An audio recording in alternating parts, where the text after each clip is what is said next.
Hey guys, welcome back to my channel. In this video, I'll show you how to zoom in CapCut. This process is really simple and easy. So let's get started. So what you're going to do is open CapCut. After that, if you want to sign in, you can, but I'm not going to sign in right now. After this, we can see the new project button. So let's click on that. Now what we're going to do is select any video. Let me just select a random one. After that, this timeline will appear and you can see a bunch of options here. So let's just not get confused and we're going to use keyframes.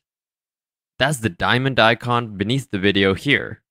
So let's make two keyframes really quick. On the second keyframe on the timeline, we're going to zoom the video with our two fingers. As you can see, it's zoomed in. So let's see what we've created here. As we can see, we've created the zoom effect. So here you go, guys, and that's it for today. If you found this tutorial helpful, please leave a like and consider subscribing. Thanks for watching.